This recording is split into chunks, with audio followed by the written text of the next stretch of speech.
We're less than 3 weeks away from the 2023 NFL Draft, and it is decision time for new Arizona Cardinals general manager Monty Austin to decide what he wants to do at pick number 3. Will he trade down and get more valuable draft ammo for both 2023 and 2024, or will he stick at number 3 and potentially take a player like Will Anderson Jr.?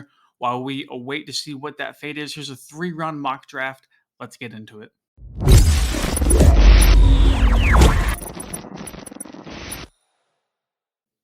First and foremost, there's a lot of smoke with this pick. Like we discussed earlier, will the Cardinals trade down? Will they stay put at number 3? Whenever I was at the NFL owners meetings a couple of weeks ago, I was personally told that the Cardinals are without a doubt trading down.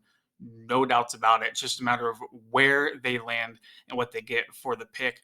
Obviously, staying here and taking a player like Will Anderson Jr. is very, very tempting. I'm a big fan of him. I think he has the potential to be a great edge rusher in the NFL. But the draft capital the Cardinals can get while rebuilding their team is just simply too good to pass up on.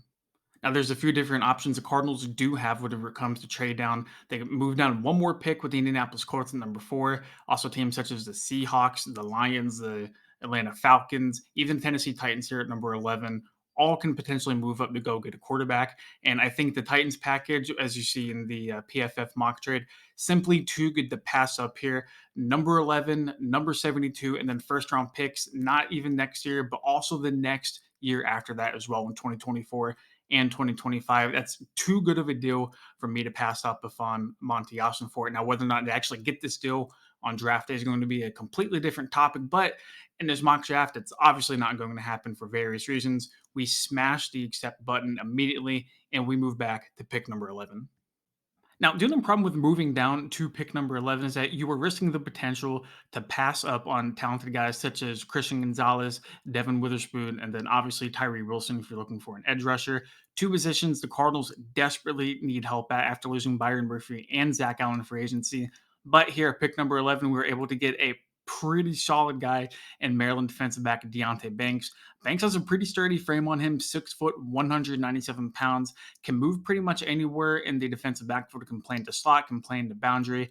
Very versatile, which is something the Cardinals are losing with Byron Murphy. Now, he tested very, very well at the NFL Combine. I believe he ran a 4.35 40, crazy broad jump. And on top of the athleticism, he also has the size, like I touched on a little bit earlier.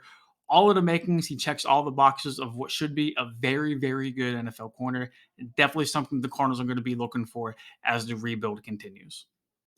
So we got cornerback covered in the first round. Now we take one of the top picks in day 2, pick number 34, and establish the need for an edge rusher. And we address that. Both JJ Watt and Zach Allen gone, which accounted for exactly half of the Cardinals' 36 team sacks from last year.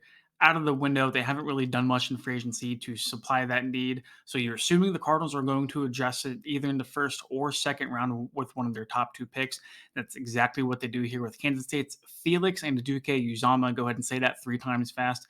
Uzama, a lot of bend to his game, a really, really good pass rusher. People do have questions about his help in the run support game, but whenever you look at the size, I think he's 6'3, 255 pounds, right around the area.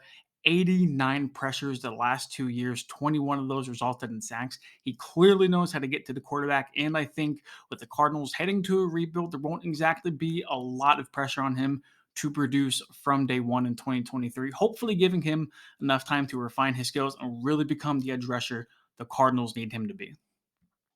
We got a replacement for Zach Allen. We got a replacement for Byron Murphy. We addressed the top 2 needs the Cardinals had heading into the 2023 NFL Draft.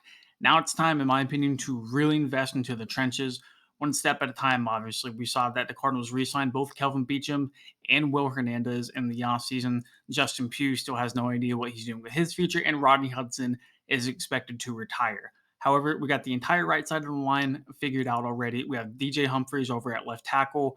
Left guard is still up in the air, as well as center, especially with Rodney Hudson retiring. Not exactly a viable replacement on the roster as of yet. Enter Luke Weipler, the center from Ohio State. Not a lot of flashy stuff to his game, just a very sturdy technical guy who does his job and does his job very, very well. Not a whole lot of analysis to this pick and not a whole lot of sexiness to this pick either. This isn't going to sell jerseys. This isn't going to grade very, very well in NFL draft grades for the Cardinals afterwards. But at the end of the day, success in the NFL and in football in general starts in the trenches, and you need a very, very good center to anchor the Cardinals' offensive line for years to come, and that could potentially be Luke Weipler. Now, whether or not he lasts into the third round with the Titans pick we acquired in the trade down to number 11, totally, totally different conversation. But at the end of the day, you get your guy and you get him, in my opinion, at a steal at pick number 72.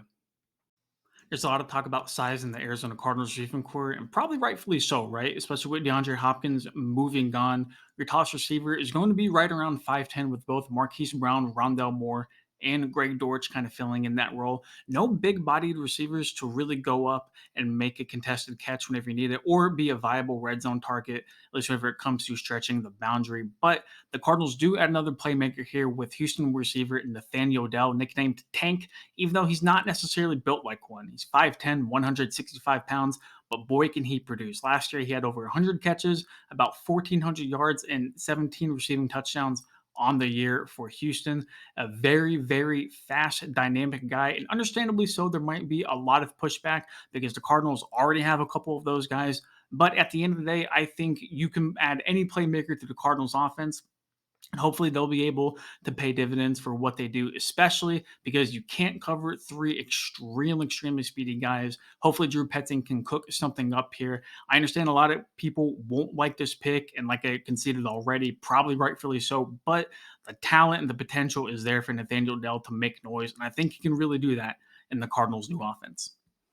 And finally, we wrapped this 3 round mock draft up with Chandler Zavala, an offensive guard from NC State who specializes in pass protection, only one quarterback hit, and 0 sacks allowed through his last 2 years. Really, the only downside with him is the lack of experience. I believe PFF said he only had 5 career starts heading into his final year in NC State.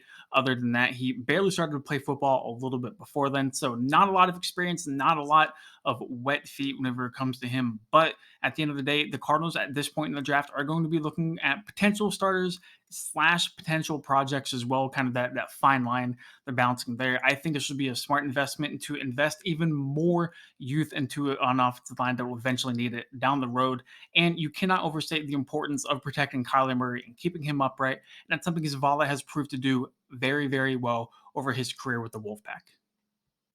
And thus concludes our 3 round mock draft for the Arizona Cardinals. I came in here wanting to do a couple of different things. I wanted to satisfy the need at corner and edge rusher, and I also wanted to pick up additional draft capital for the future as well. And I feel like we did a really good job of that.